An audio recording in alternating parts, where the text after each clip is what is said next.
Hello, dreamers, daydreamers, and delightful deviants of the imagination. Welcome back to Next Chapter Idea, the audiobook summary channel where we don't just recap stories, we revive them, we romp through them, we turn dusty pages into living, breathing adventures that stick to your soul like honey on a beehive. I'm your guide through the wilds of words, Corey, and today we're embarking on a journey that's equal parts giggle, guffaw, and gasp of, why didn't I think of that? Picture this. It's the dawn of the 20th century. The world is churning with steam engines, suffragettes, and the first flickers of electric lights. But amid the clamor, one man, a quirky illustrator, poet, and provocateur named Frank Gelett Burgess, decides the best way to cut through the noise is a cow. Not just any cow, mind you, a purple cow, a bovine bombshell that's equal parts nonsense, nerve, and nostalgic charm. We're diving headfirst into The Purple Cow. Burgess's 1906 masterpiece of mischief, a slim volume that's less a book and more a mischievous wink from the universe, reminding us that the most profound truths often hide in the silliest rhymes. If you've ever felt like the world takes itself way too seriously, and who hasn't, especially on a Monday morning, this is your antidote. We'll unpack its origins, frolic through every quirky quatrain, explore the hidden depths of dairy-fueled philosophy, and even speculate on why this purple protagonist has purple-prosed its way into pop culture immortality. Buckle up, buttercups, or should I say, saddle up for the herd. This super long-form summary is designed for your commute, your couch, or that midnight scroll when sleep's playing hard to get. We'll blend storytelling magic with behind-the-scenes lore, all optimized for your curious mind. Hit that like button if you're ready to move beyond the ordinary. Subscribe for more chapter-chasing escapades, and drop a comment. What's your spirit animal in a world of plain old barnyard beasts? Let's graze into it. Chapter 1. The Birth of Bovine Brilliance, setting the scene in Burgess's whimsical world. Let's start at the very beginning, because every great tale deserves a proper prologue, and The Purple Cow, it's got one that's as colorful as its titular beast. Frank Gelett Burgess wasn't your average wordsmith. Born in 1866 in Boston, he was a jack of all trades, architect by training, cartoonist by passion, and humorist by divine intervention. By the 1890s, he'd landed in San Francisco, rubbing elbows with bohemian artists and scribbling for magazines like The Lark, a short-lived but legendary publication that was basically the TikTok of turn-of-the-century satire, bite-sized, bold, and unapologetically weird. It was in the pages of The Lark in 1895 that our purple protagonist first uttered her iconic lines. Burgess, ever the experimenter, was toying with what he called vamped verse, rhymes that twist like pretzels, defying the stiff upper lip poetry of the era. Poets back then were all about sonnets and odes to nightingales. Burgess, he was ogling outlandish outliers. And so, in a fit of fanciful frenzy, he penned, "I never saw a purple cow. I never hope to see one. But I can tell you, anyhow, I'd rather see than be one." Boom, mic drop. Or should I say milk pail clatter? That little ditty exploded like a firecracker in a fog, simple, surreal, and stubbornly sticking in the brain like gum on a shoe. It wasn't just funny, it was a rebellion. In a world obsessed with realism, hello, Industrial Revolution drudgery, Burgess was hoisting a flag for fantasy. The poem went viral before viral was a thing, reprinted in newspapers from New York to London, recited by school kids, and even inspiring knockoff merch. Yes, purple cow toys hit the shelves by 1900. Fast forward to 1906. Burgess, now a bit battle-scarred from the literary wars, gathers his greatest hits into The Purple Cow. It's not a novel, not a memoir, it's a scrapbook. Of 28 short, snappy poems, each one a snapshot of silliness. Illustrated with his own pen and ink doodles, think Edward Gorey meets Mad Magazine, the book is a 64-page love letter to the absurd. Published by Frederick A. Stokes Company, it flew off shelves at $1 a pop, a bestseller in an age when bestseller meant your aunt in Ohio actually bought it. But why a cow? Ah, that's the juicy bit. Cows, in Burgess's eyes, were the ultimate underdogs of the animal kingdom. Placid, productive, profoundly unpoetic. Painting one purple? That's not just color therapy, it's a manifesto. The purple cow became his alter ego, his brand, his battle cry against boredom. And, as we'll see, it's not alone in the herd. The book herds together rhymes about everything from limericks to lost loves, all laced with that signature Burgess bite. Imagine flipping open those creaky covers for the first time. The title page stares back, The Purple Cow. A new edition deluxe with a cartoon cow grinning like she knows your secrets. You're hooked. You're home. And now, dear listener, let's trot through the tales within, poem by poem, chuckle by chuckle, because in this summary, we're not skimming the cream. We're churning the whole buttery batch.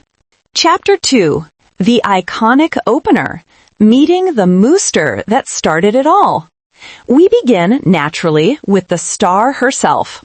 The Purple Cow isn't just the title. It's the overture, the hook that reels you in like a fishing line made of licorice. Burgess sets the stage with those 4 lines we know and adore, but in the book, it's paired with an illustration. A dapper Victorian gent in a top hat, monocle popped out in mock horror, gazing at a lavender-hued heifer lounging on a hillock, munching daisies with imperial nonchalance. But wait, there's more. Burgess doesn't stop at the surface sparkle. He follows it with a sequel of sorts, Confessions of a Purple Cow, where the cow herself breaks the fourth wall. If I were a purple cow, what would I do? I'd paint myself white, and then I'd moo. Cue the laughter track. It's meta before meta was cool. The cow imagining herself ordinary, only to revel in her weirdness. This isn't just kid stuff. It's a sly nod to identity. In 1906, folks were grappling with modernity's makeover. Who am I in this machine age? Burgess whispers, "Be the purple cow, darling. Stand out or get stepped on." As we linger here, let's pause for a storytelling detour. Picture young Gelett sketching in his San Francisco flat, gas lamp flickering. He's frustrated. His serious architecture gigs bombed, his plays flopped. One rainy afternoon, doodling a cow. Why a cow? Maybe from a farm visit. Or perhaps a pun on cash cow for his dry bank account. He splashes purple ink by accident. Eureka! The accident becomes art. And in that moment, Burgess invents not just a poem, but a philosophy. Embrace the error. Turn the spill into a splash. Engaging aside, if you're listening while walking your dog, or, hey, your own purple cow, try reciting it aloud. Feel that rhythm? Da-dum, da-dum. It's infectious, engineered for earworms. No wonder it inspired songs. Louis Armstrong nodded to it in the 1920s. Cartoons, Bugs Bunny's got nothing on this, and even business books. Seth Godin's Purple Cow? Direct descendant, folks, marketing as bovine boldness. Chapter 3. The Limerick Legion, rhymes that limerick their way into your heart. Oh, but the fun doesn't pasture here. Burgess, a limerick aficionado, unleashes a legion of these 5-line zingers, each one a pinprick to pretension. Take the limerick, his ode to the form itself. There was a young lady named Bright, whose speed was far faster than light. She set out one day, in a relative way, and returned on the previous night. Wait, what? Time travel in a limerick? Published decades before Einstein's relativity hit prime time, this is Burgess playing prophet with a punchline. The illustration? A flapper-esque Miss Bright, skirt flying, clock hands twisting like pretzels. It's absurd. It's ahead of its time, literally, and it hooks you with that twist, arriving before she left. Mind blown? Good, that's the Burgess brand. Then there's The Hen, a feathery farce. When the hen cackles, she's a-laying an egg. When the hen clucks, she's a setting one. Short, sweet, and slyly subversive, hens, symbols of domestic drudgery, get a voice, cackling not with madness, but maternal pride. Burgess flips the script on gender norms, subtly for 1906, celebrating the everyday heroine. Imagine the audio, clucks echoing like applause, building to a triumphant ta-da for the egg reveal. We could spend hours, and we will in spirit, on gems like the elephant. The elephant's trunk is a marvelous thing. It holds up his tusks when he goes to sing. Visualize the drawing, a portly pachyderm belting opera, trunk curled like a microphone stand. It's pure vaudeville, Burgess channeling his theater days, where elephants were metaphors for the unwieldy, think political white elephants. But here, joyful, unburdened. A reminder, even giants need a little support to shine. Storytime interlude. Legend has it, Burgess tested these on the Lark's staff. One editor snorted milk out his nose at The Hen, true story or tall tale. Either way, it captures the collaborative chaos of creativity. These limericks aren't isolated, they're a chorus, building a symphony of snark. SEO nugget for you word nerds, search Famous Limericks Purple Cow and Burgess dominates. We've got the clicks covered. Chapter 4. Love in Limericks, the tenderly absurd side of Burgess's heart. Not all rhymes are raucous, some are romantic, wrapped in ridiculousness. Enter the Love Sonnet, a parody that skewers Shakespearean swoons. My lady's eyes are bright as stars, or chestnuts? Well, perhaps. Her lips are like 2 porky chops, or maybe just her chaps. Oof, from celestial to sausage in 4 lines flat. The illustration, a blushing beau offering a bouquet that looks suspiciously like bacon. It's hilarious, but hear the heart. Love's not lofty. It's messy, meaty, magnificently human. In an era of corseted courtship, Burgess liberates romance with a rib poke. Deeper dive. To a cabbage. Yes, a vegetable valentine. Oh, lovely cabbage, crisp and green, thy leaves enfold a heart so true. Would that my love were half as keen as thou when dews of morn bedew. What starts as flaw turns sublime, a metaphor for layered emotions, peeling back to vulnerability. Burgess, thrice married, and heartbreak hardened, infuses tenderness amidst the tomfoolery. Audio tip. Read it slow, with a sigh at be-do, letting the listener feel the flirtation. And don't miss the baby, a limerick lullaby. There was a little baby who wanted to be kissed, but no one ever kissed him because he had a fist. Pugilistic toddler, adorable anarchy. It nods to parenting's punches, literal and figurative, but ends on uplift. Babies, fists and all, deserve smooches. Relatable for any parent podcaster out there. Share your fisty baby stories in the comments. Chapter 5. Philosophical Pastures, where nonsense meets nuggets of wisdom. As we wade deeper into the weeds, or the wheat fields, the purple cow reveals its ruminant depths. Burgess isn't just clowning, he's contemplating. Take The Unfortunate Top, a spinning wheel soliloquy. Oh, what a whirling whirl I whirl. I whirl till I am dizzy. I whirl and whirl till all the world is whirly-verticy. A top's lament on life's loops, exhaustion in endless motion. Illustrated with a blurred blur of a top teetering on the edge. It's a mirror to modern malaise.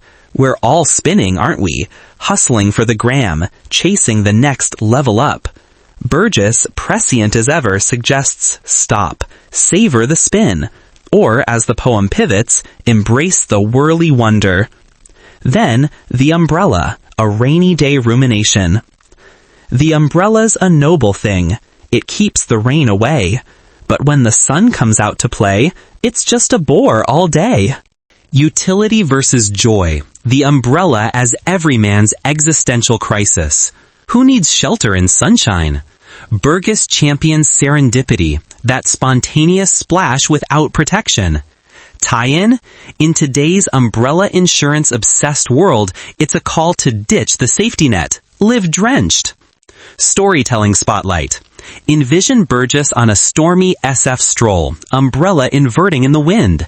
Inspiration strikes, not from lightning, but laughter. These pieces pulse with personal pulse. His failed inventions, he patented a Burgess self-winding clock. His wanderlust, Europe jaunts fueling the fancies. It's autobiography in iambs. Chapter 6. The menagerie marches on. More beasts, bards, and belly laughs. The herd grows. The kangaroo hops in with bouncy bravado. The kangaroo is a funny bird. He doesn't fly, he jumps. His tail is like a feather duster, but oh, how it thumps. Misnomer magic, calling a marsupial a bird for the pun, then subverting with thumps. Illustration, Roo in a tux, tail sweeping like a broom at a ball. It's colonial cheek. Australia fever was high then, but playful, not preachy. The octopus, terror and tickles. The octopus has arms enough to reach around the world. But he's so shy, he stays at home and hugs his coral curled. Shyness in suckers? Genius. Burgess humanizes the horror show sea beast, turning dread into delight. Audio enhancement, squishy sound effects for those hugs, immersive AF. We hit The Bard, a self-roast on poetry's pomposity. I'm a bard, I sing of love and war and death and all that rot. But when it comes to paying bills, I'm bardly worth a jot. Ouch, wallet-wise, it's Burgess bearing his bardic bones. Fame's fun, but fortune? Fleeting. Relatable revenue ramble.